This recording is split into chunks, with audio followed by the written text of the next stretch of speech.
before, it turns out horrible, but today I didn't film it and it looks so good. Hello you guys, it is Sunday. The sunrise is absolutely stunning this morning. I feel like the sun is starting to rise earlier and starting to set later these days, and it just makes my heart really happy. My mental health is on the up and up, and you know what, this winter I feel like I have really tried to remain really positive and immerse myself in God's word and just work on myself more and just the way that I'm thinking. And I feel like the verse in Philippians 4:8, whatever is true, whatever is honorable, whatever is pure, lovely, just, think about those things. And that has been a theme in my life the last couple months, and it has been a life-changing verse. It's not necessarily just always dwelling on like the positive things, but just reminding myself what is true has been so helpful and has just been keeping me in a more positive mindset. So Indianapolis is very gray in the winter, and it's very easy to fall into that negative mindset of it's so cold outside, it's so sad here, it's so flat here, it's so ugly here. But the reality is that we love our home. We made it in a way that we can really enjoy it in those cold seasons. And we feel so blessed to be in our home, to have this place that we can find comfort in. And there are so many things to do in Indy with your kids. Like, there's so many cute little coffee shops that we can bring our son Boston, and there's like toys for him there because it is such a family friendly area, and a lot of little shops will prepare for little kids, and I feel like you don't get that everywhere. So we are very grateful, and as much as I am so excited for the warm weather, I am super, super grateful for this season and just learning how to enjoy the winter. In the past, I've actually gotten really bad seasonal depression, and I've really just wanted to combat that this year and the next few years, and obviously the rest of my life. But instead of like dealing with it when it comes, I have to prepare for it before it gets here. And so just finding new hobbies like baking, and obviously it's different now that I have a child. That obviously takes up a lot of my time, and spending a lot of time in the Word. All of those things have just been helping me combat that seasonal depression. And obviously for some people it's like just a chemical imbalance, and that's different. I think for me, I just fall into a very negative mindset, but I'm just trying to do some self-improvement, and really be trusting in the Lord, spending lots of time with him. Obviously that should not change when the weather gets better. I should always really try to pray without ceasing, and that is the goal. So all that to say, sorry about the rambling. This morning we are heading to church, and then I am seeing one of my friends this afternoon. There is a lot of cleaning that needs to be done in the home. A couple days ago, my sourdough starter was finally ready to use, and I just got so excited. All I did was bake. And so the cleaning kind of got neglected, and today I definitely need to start cleaning.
a little outfit of the day.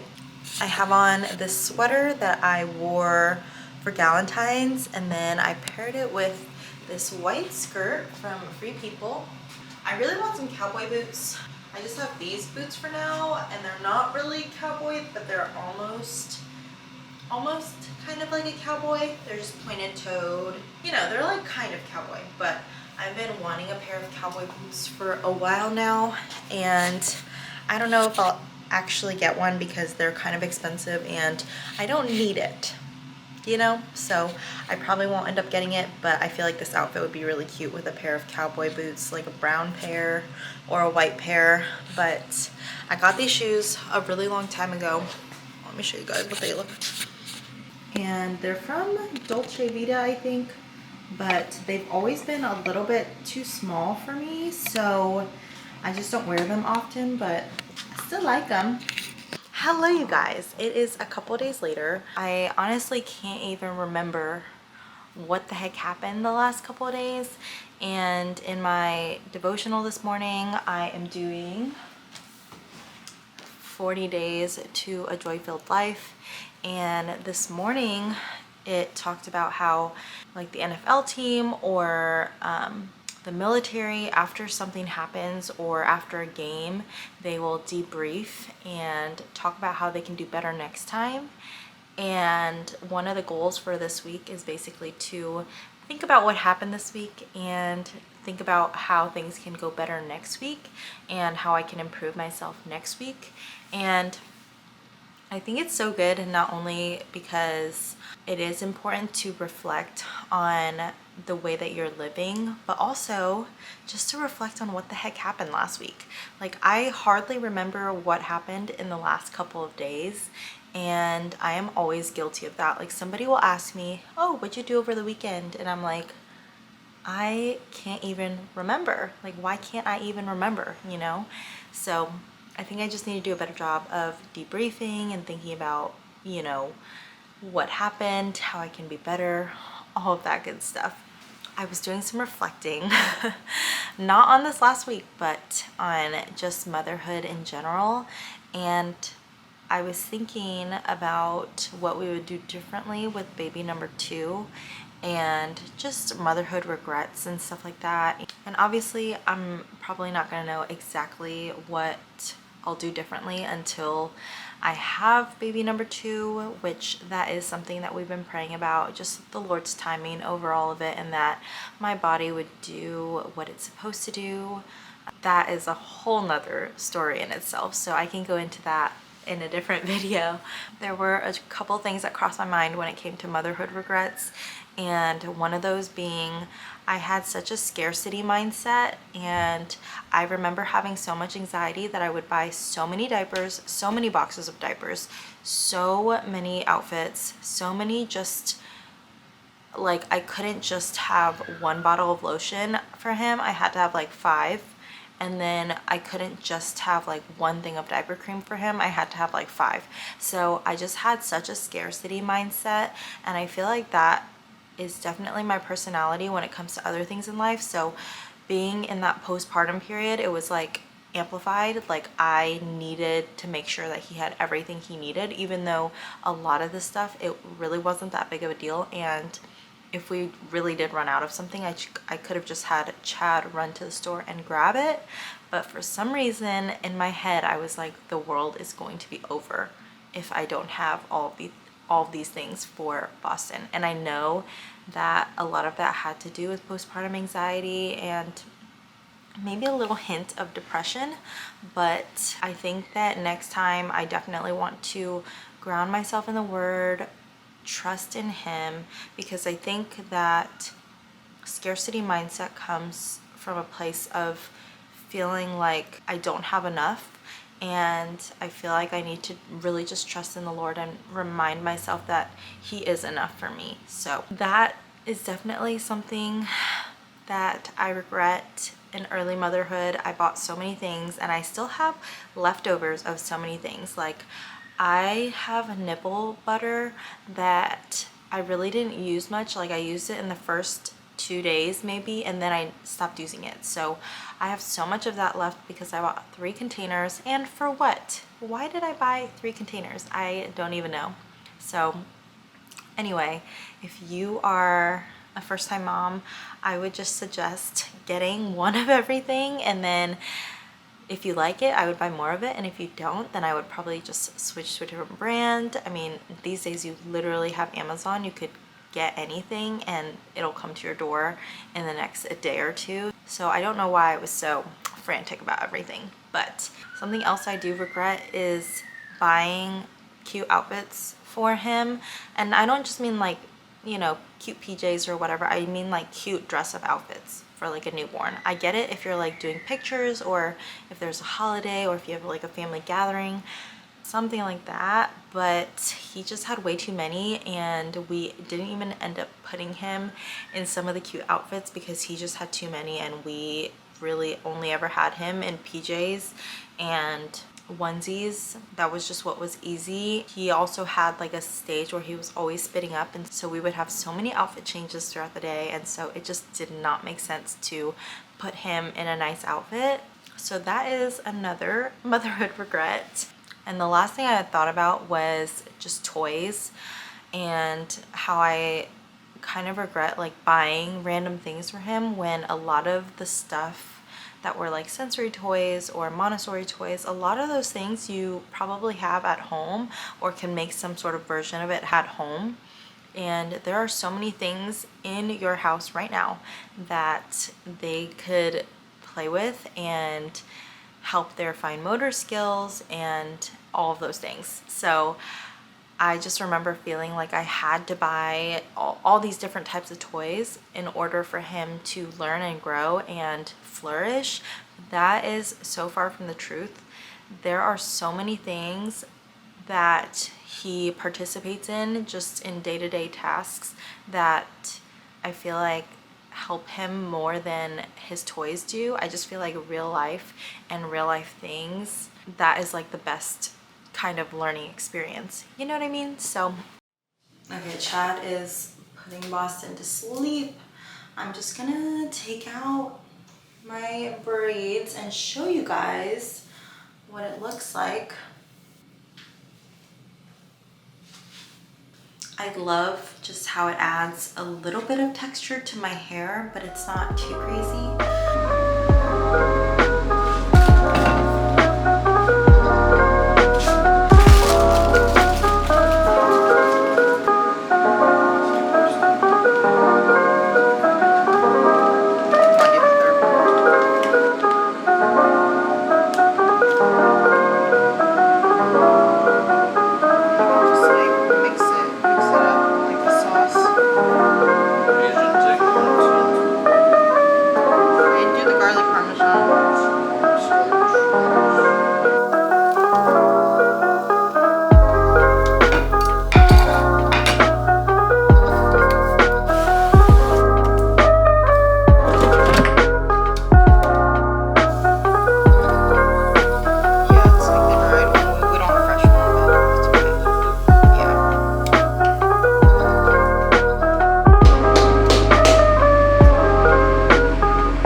Hello you guys, I am so tired, but I don't think I ever filmed what the chicken wings ended up looking like.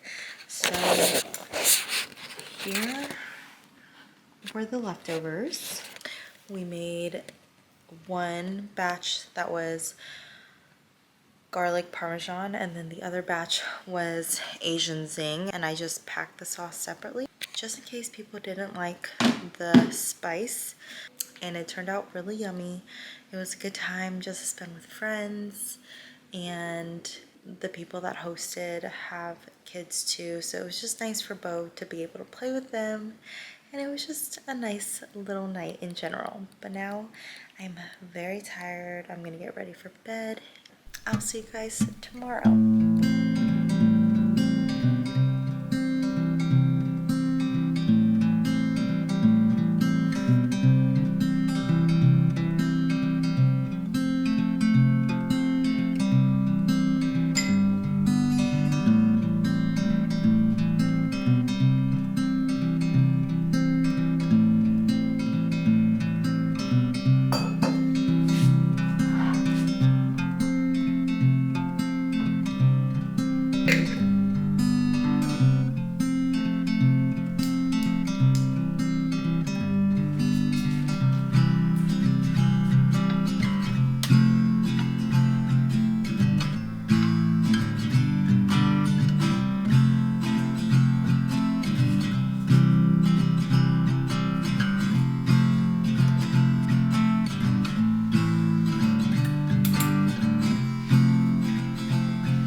It is the next morning.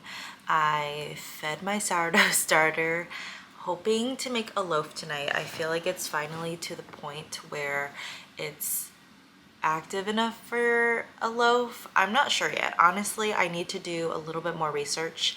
I'm on some Facebook pages with sourdough and stuff, and I feel like it's a whole community. I feel like once you're in it, you're in it. And I'm just so excited to make a loaf that is actually nice and tastes good, because I don't remember if I told you guys yet, but I did attempt to make a loaf and it was just a little gummy. So I don't think that my starter was quite ready yet at that point, but it has been 2 or 3 weeks since I've started it. I haven't been super consistent about it, and I keep reading different things. Like, one, you're supposed to either feed it once a day, or the other one being that you can either feed it like twice a day, like once in the morning and then once at night. So I'm gonna attempt to do twice a day now and see if that makes it a little bit stronger, but we will see how that goes. It is finally starting to double, or a little bit more than double, so hopefully it's ready. Hopefully it's okay. I used some of yesterday's to make garlic knots, and I'm letting them rise right now, so we'll see how that turns out. I'm gonna use my discard to make some cinnamon rolls, and if they turn out pretty good, then I will bring them over to my friends later today. I love baking for people, but I feel like if it doesn't turn out good, I am simply not going to bring it, because I just don't want them to be eating that, you know what I mean? So this morning I just spent some time in the Word, and I am in First Chronicles right now. I started in the beginning of last year to try and read through the entire Bible, but it has just been obviously a busier year having my first baby, and I just feel like it's been really hard to spend a lot of time in the Word.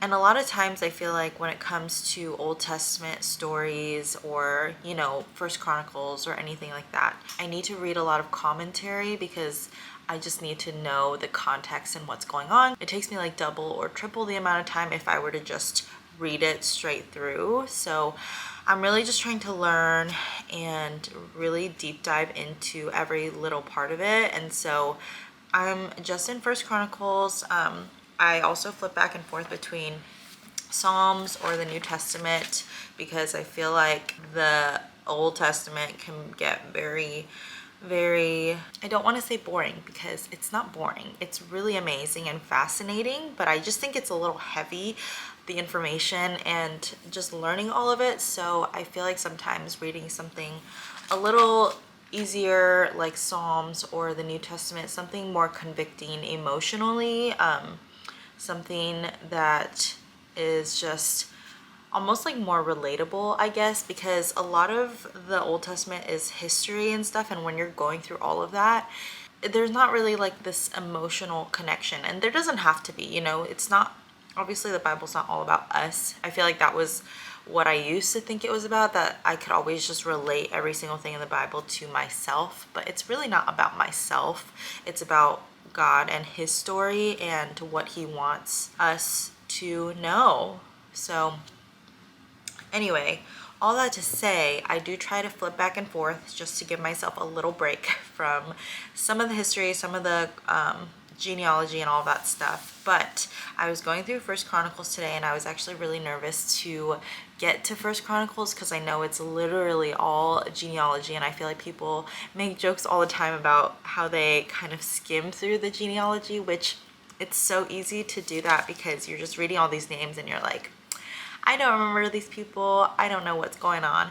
But I did some commentary with it, and it is crazy, all the insight with it, and how you can literally see like God's plan just orchestrating itself together, and how the Lord was always with the Israelites, even from the beginning of time, you know. So anyway, I just thought that was fascinating, but I just spent like 30 minutes reading, doing commentary, and I only got through like 27 verses. So not even finished with the first chapter yet, but I think I need to just remind myself I can take my time. There's no rush. I'm not on a time limit. I don't have to do the Bible in 1 year. I feel like, you know, it's so easy to put those expectations on yourself, but for me, as long as I'm learning and being in the Word daily, that is what is important. So just reminding myself that.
Why do you have your shoe?